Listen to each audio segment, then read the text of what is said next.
Got a clip from Wireless Mike. Thank you very much for the suggestion. One of my favorites right now, online and in print. Tom Hartman, having a hard look at unfortunately yet another minority group that Texas leaders, Texas lawmakers have gone after. They have apparently eliminated good lord, laws that gave a right to vote for disabled folks. Let's have a look.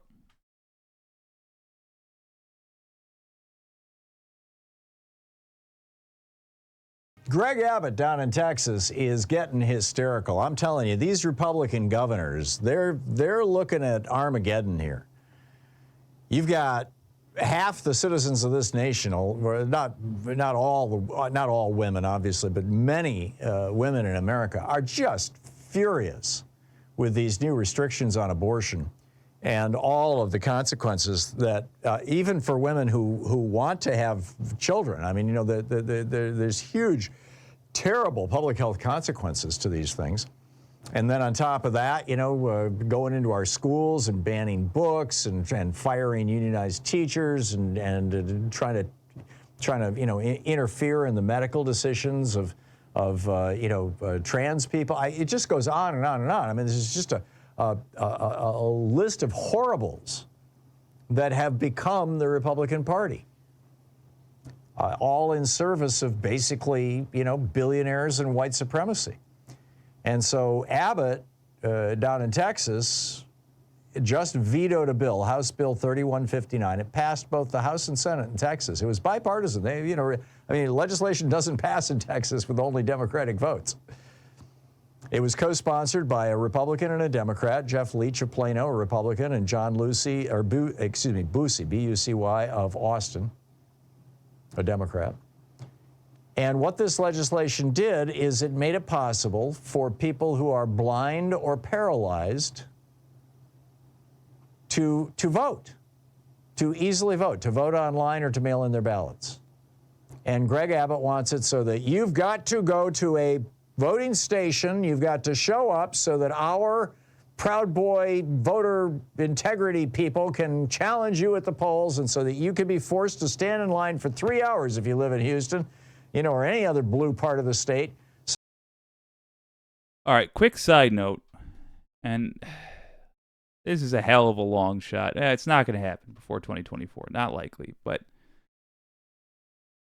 we have to, once again, overcome unfair odds and just flat out swamp them in 2024. I mean, everyone you know has got to come out and vote in massive numbers. Very first thing we should do is make sure that this voter intimidation nonsense that the Republicans have been trying to do for so long, that they got a consent decree put on them in the 80s saying that they weren't allowed to do it anymore, and for some reason it was removed in 2018. This has to stop. We cannot let them. For the record, if you're not familiar, what Tom Hartman was referring to there, the reason they don't want you to have mail-in voting is not just because they want to make it difficult. They want to make it physically difficult to drive, you know, get the day off, drive in, and what have you. They also want to post goons outside the polls, people with assault rifles, to give you a hard look and try to get you to either get into an argument with them so they can pretend like you assaulted them, even though they're wearing a bulletproof vest and carrying an assault rifle and are not part of the military. And oh, by the way, the military shouldn't frickin' be there in the first place, even if they were, but they're not. They're just terrorists. And try to get you arrested, or, you know, find some excuse to shoot you. That's what they want to do as well. We need to make a federal law that bans such behavior. It's got to happen. Time's come. Second, I need to understand Texas Democrats much better than I do, because I cannot fathom why you would have a Democrat co-sign this. I just can't fathom. Whatever it is they think they're gaining by co-signing this, they are not gaining. They're just not. Not if it's political. If they took a bribe, God help us. They took a bribe, then they took a bribe. But it's obscene to me that anybody would either be dumb enough to think this is a good idea to say is now bipartisan, or that they were corrupt enough to do that. There's better ways to make money than robbing the American people. Admittedly, it's something that you can do if you're pretty low skill and you have no soul. Then all right, it's one of the easiest ways to become a legal con person. I know con man works for men or women, but I can't fathom what the strategy is believed to be there. Wrong, whatever it is. So that we can discourage you from voting. I mean, this is the bottom line. This is what he's doing. This is what it's all about. This is the fourth year in a row that Republicans and Democrats have tried to pass legislation in Texas making it easier for paralyzed and blind people to vote. And what's really ironic about this is Greg Abbott is paralyzed from the waist down, but that doesn't matter. He still realizes that disabled people are more likely to vote Democratic because the Democratic Party supports the kind of social safety net that catches disabled people and prevents them from falling into poverty or into terrible poverty. And Greg Abbott is like, oh, no, we're not going to do this. We're what, disabled blind people voting? No. They might be Democrats. This is how restrictive it is in Texas right now. You can only vote by mail if you are 65 or older, and that's a principally Republican cohort. You are expecting to give birth 3 weeks before or after Election Day. You have a physical disability, or you're away from the county on Election Day, or you're in jail but otherwise eligible to vote. So he just vetoes the legislation to make it easier for blind people and paralyzed people to vote. This, I'm telling you, the Republicans, they know which way the wind's blowing. This is why they took over, or they set up the takeover of the election systems in Houston. Houston is 1/6 of the population of Texas lives in Houston. Houston is solid blue. And so they're going to make it so that it's going to. Oh, thank God. Okay. So Greg Abbott, and I'm sure I'm about to read in the comments the people that understood it on the first pass. Thank you ahead of time. So Greg Abbott was vetoing bipartisan legislation that would have made it easier for. Okay.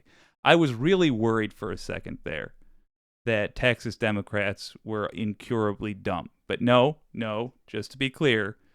So they had sponsored bipartisan legislation that would have made it easier. And then Greg Abbott is the one that vetoed it. Okay, this politically is great. This is great. Greg Abbott has done a lot of things which have made Texans rightly furious. And add this to the list, because I do not see, unless you are specifically like anti-democracy, I just don't see how this can be viewed as a bad thing, for God's sake. Oh, whew. Well, hey, good news is it looks bad for Greg Abbott. Bad news is legislation got vetoed. Maybe at the end here. Maybe at the end Tom Hartman will answer the question. Let's find out. But my question that remains is it still possible to get it passed again? Let's see. As in to overcome the veto. to be hard to vote in Houston, and it's hard to have the vote counted, and they'll be able to nullify votes that they don't like. You just wait. We will all see this in 2024. This is going to be, Custer's last stand down there. This is the Republicans, Greg Abbott's last stand. Because Texas has the potential to be a swing state. And that was the very point I was going to make. I love the analogy of Custer's last stand. Yeah. I think that Texas not only could turn blue in 2024, I think we can make that happen.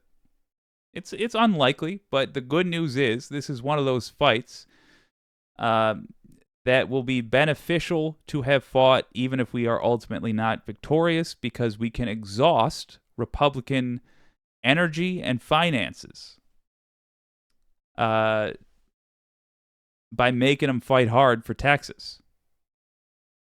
Let's put these punks in the Alamo and do a little historical reenactment politically. My thinking is here, it is gettable. Greg Abbott, A.G. Paxton just admitted that he basically had to cheat in order for Texas not to go to Biden. Oh boy.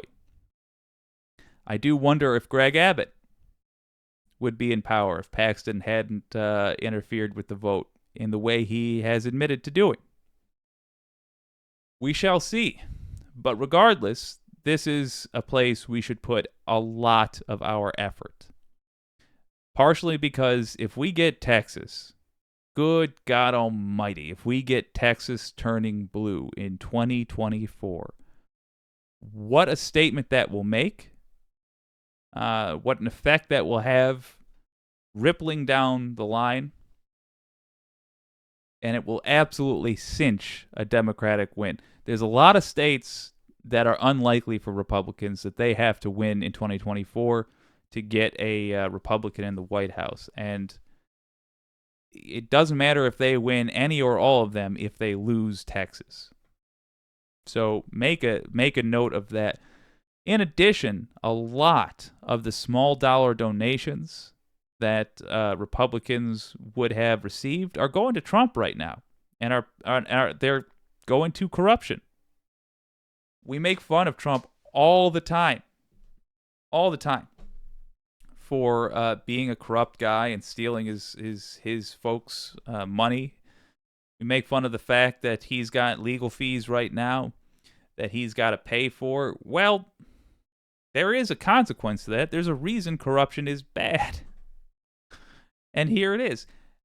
If these folks that gave to Trump said, if a certain percentage of them said, I'm giving $1,000 for 2024, and I'm going all in on Trump, then that's it.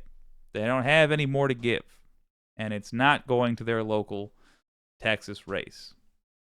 If these folks said, oh God, Trump stole my money. Some of them that didn't have, or that did have more to give, but see that Trump was irresponsible with their money, or once again that scam where Trump charges multiple times, automatically signs people up, and they get gigged twice, and they get angry about that, and they decide they're not going to donate anymore.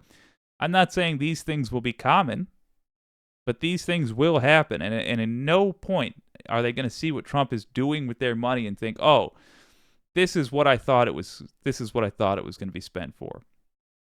I'm going to give more to Republicans in general." That's not happening. So he's not going to get more people to donate based on how he's spent the money they've already donated. And he is a drain on a portion of their finances. A lot of the big business types, it would appear, are not going to be sponsoring Republicans like they used to, because at this point they're so corrupt, it is bad for big business. They're going to be hurting financially coming up here. And we need to exacerbate that hurt if we care about democracy. And hey, I'm talking to conservatives too. You give a damn about democracy, look at what A.G. Paxton did. He had to throw out votes. He found an excuse to do it, and he did it. And he credits that makes a convincing case, as a matter of fact, for how Trump won Texas in 2020. So let's exhaust him. Let's make him fight hard for something that was a given, that they hopefully didn't plan on having to fight for. I think that's exciting.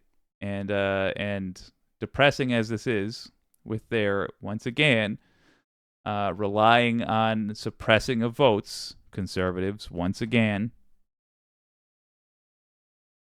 it does show that they're afraid. They're afraid. And they're right to be. Because if they don't lose this time, they will certainly lose inevitably. Because we're going to win. Because we're right.